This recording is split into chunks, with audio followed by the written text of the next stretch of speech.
You won't believe what's just come out. Tom Bower, the man who has spent years peeling away royal secrets, has dropped a question so dangerous that even Buckingham Palace is reportedly trembling. It's not a rumor, not a whisper. It's a bold, piercing question that cuts right through Meghan Markle's carefully polished narrative. Bower leaned forward during his interview, eyes calm, voice steady, and asked, if Meghan truly gave birth to Lilibet, why is the most important sentence missing? That one line, that single missing phrase, has blown open a royal mystery that now spans continents from London's marble halls to the California mansion of Montecito. Because every royal birth announcement for generations, every single one has carried that sacred line, the Duchess of was safely delivered of a child. It's not just tradition, it's legal proof, the formal acknowledgement that the royal mother herself gave birth. But when Meghan announced Lilibet's arrival, that sentence vanished, gone, erased. In its place, just a warm, polished statement. We welcomed a daughter. Sounds innocent, right? But in royal language, that's a flashing red siren. Safely delivered means physical birth. There's no room for interpretation. Without it, there's no legal confirmation that Meghan was the one who gave birth. No mention of doctors, no hospital, no witnesses. And Bower, the seasoned royal biographer, knew exactly what that omission meant. That missing line wasn't an accident, it was protection. Think about it. Meghan has never been shy about press statements, photo shoots, or carefully curated moments. Yet, for something as monumental as her child's birth, the most crucial confirmation, the one every royal woman before her proudly included, was gone. Bower believes it was removed deliberately, because including it could have trapped Meghan legally if it turned out to be false. And the palace's behavior only made things worse. When Buckingham Palace released their own statement, people expected the usual, the Duchess of Sussex has safely delivered a daughter. But instead, the palace echoed Meghan's vague phrasing word for word. The Duke and Duchess of Sussex have welcomed a daughter. Do you know what that means in royal protocol? The palace never copies others. Ever. People mirror them, not the other way around. So why would they suddenly choose to shadow Meghan's wording? According to insiders, this was a quiet but calculated move. A protective shield? Because if the truth ever surfaced that Meghan hadn't physically given birth, the palace could say, we never confirmed she did. It was a safety net, woven out of silence. That's when people started looking deeper, and what they found was jaw-dropping. You see, royal births aren't private matters. They are matters of state. For centuries, every royal birth has followed strict rules. The parents must be legally married, the child must be conceived naturally, the birth must be certified and witnessed, and most importantly, the child must be born from the mother's body. It's not symbolic, it's the foundation of the line of succession. But when Archie and Lilibet were added to that list, none of these requirements had verifiable confirmation. No named doctors, no hospital witnesses, no public medical record, not even the traditional royal wording, just vague statements and smiles, and then the paperwork surfaced. That's where things took a truly chilling turn. When analysts looked closely at the supposed birth certificate for Lilibet Diana, something didn't add up. The code printed on it, the very digits that identify where a child is born, didn't match California at all. It pointed to Colorado. A different state entirely. In America, birth certificates follow a precise numbering system. The first digits reveal the state where the birth took place. These codes never move or change, they're as reliable as a fingerprint. Yet, Lilibet's document carried a Colorado code. Why would a California birth certificate show a Colorado origin? It wasn't a typo. The remaining digits revealed something even stranger. Lilibet's number sequence suggested she was the 163,000th child born in that area that year, even though the year wasn't halfway over. The math didn't work, the timing didn't work, none of it fit. Suddenly, the royal mystery wasn't about gossip anymore, it was about hard data. If Meghan had really given birth in California, how could the official paperwork point somewhere else? Was there a mix-up, a secret relocation, or something deeper? Then another bombshell dropped. The doctor who supposedly delivered Lilibet, Dr. Melissa Drake, closed her medical practice just 2 weeks after the alleged birth. She vanished. No interviews, no confirmation, no statements to the press, just silence. For someone who had supposedly played a key role in royal history, disappearing like that felt unnatural. Doctors who deliver royal babies usually become celebrated. They write memoirs, they get honors. They don't walk away from their careers overnight. So, what was she hiding from? Or more importantly, what was she told to hide? It didn't stop there. People working inside the Montecito home began whispering strange details. A maid who worked closely with Meghan claimed she never saw a baby bump, not once. She said Meghan moved, normally bending, reaching, sitting without any sign of late pregnancy. No morning sickness, no waddling gait, no signs of discomfort, nothing. But then, months later, when the Netflix documentary aired, that same maid was stunned to see Meghan on screen suddenly appearing heavily pregnant with a perfectly shaped belly. "That's not what I saw," she reportedly said in disbelief. That's not what was happening in that house.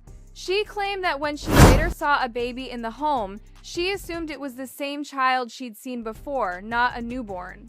Her words weren't shouted to tabloids or sold for money, they were quietly shared, the kind of confession that sounds more like guilt than gossip. And just when the world thought this couldn't get stranger, a family source allegedly revealed something almost unbelievable, that Meghan had undergone a hysterectomy in her early 20s. A life-changing surgery that would make pregnancy impossible. The person who shared this wasn't looking for attention. They reportedly mentioned it with sadness, almost regret, as if carrying a truth too heavy to speak aloud for years. If that claim is true, then the implications are enormous, because it would mean neither Archie nor Lilibet could have been carried by Meghan herself.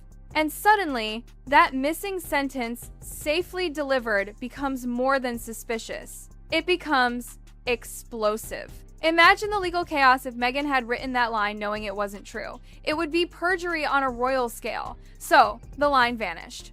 Every word after that from both Meghan and the palace was drafted to say just enough to sound warm but reveal absolutely nothing concrete. It's the oldest communication trick in the book, plausible deniability. Diplomatic insiders recognize this immediately. It's how politicians and royal press teams write when the truth is too dangerous to admit outright. You confirm nothing. You deny nothing. You speak in poetic generalities with no verifiable detail. You wrap silence in pretty language.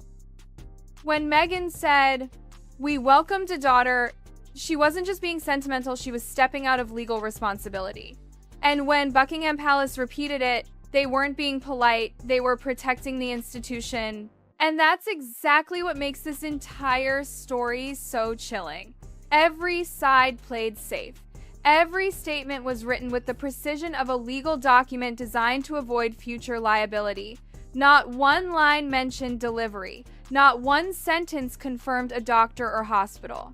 Everything was crafted like smoke, visible but untouchable.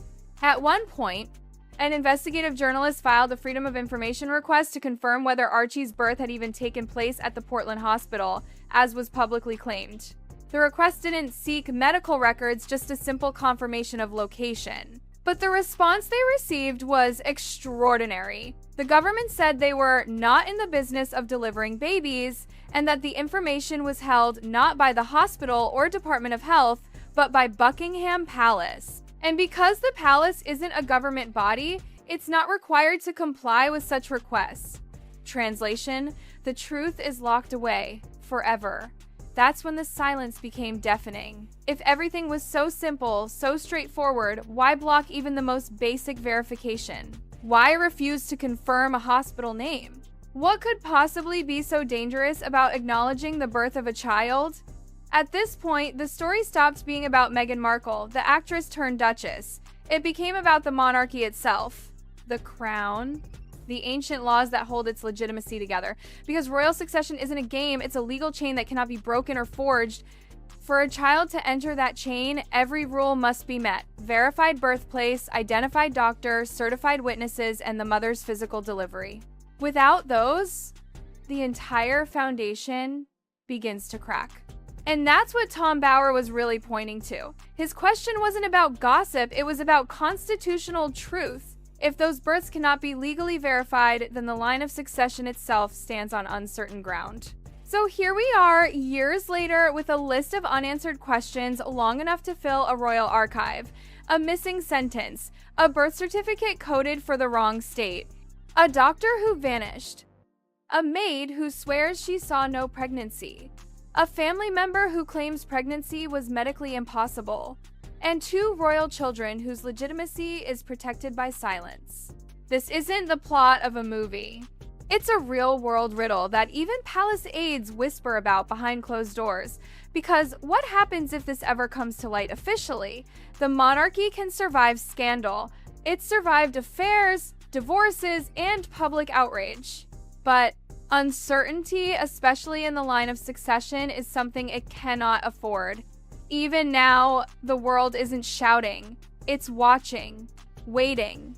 Every small inconsistency is a shadow that stretches closer to the throne. Meghan may have built a fortress of smiles and selective statements, but one missing sentence, just one, has cracked that fortress open. And Tom Bauer, with that calm but devastating question, has forced everyone, palace, press, and public alike, to look straight into the crack and ask, who was actually born, and from whom? Because in royal history, secrets always start with silence. But truth never stays buried forever. And even after all that, the world is still split between believers and skeptics. Some say this entire controversy is nothing but royal rumor mongering, while others swear the puzzle pieces fit too perfectly to ignore. Yet there's one undeniable fact: the palace's silence has only made the whispers grow louder. Every unanswered question feels like a spark in a dark room, lighting up new corners of speculation that no amount of PR can extinguish.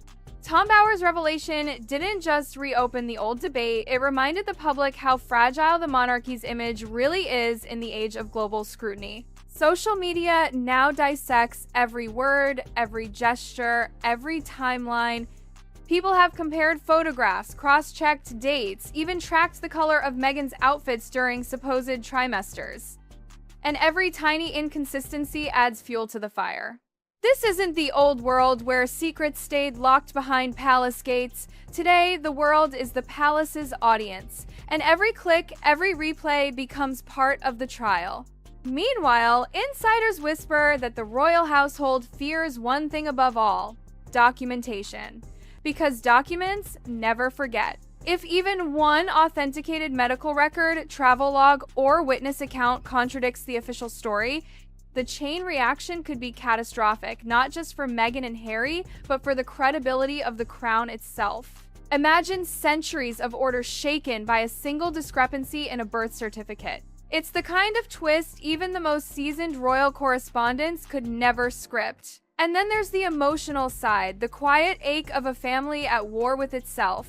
Behind the glossy portraits and carefully staged interviews lies a deep fracture. A father estranged from his daughter, a brother wary of betrayal, and a grandmother who spent her final years watching the institution she built wither under scandal fatigue. If this mystery truly hides something bigger, it isn't just a matter of paperwork. It's a wound to the royal heart. So here we stand, caught between fact and faith, history and rumor.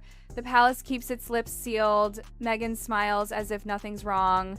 But somewhere in that silence, Tom Bauer's question still echoes louder than ever.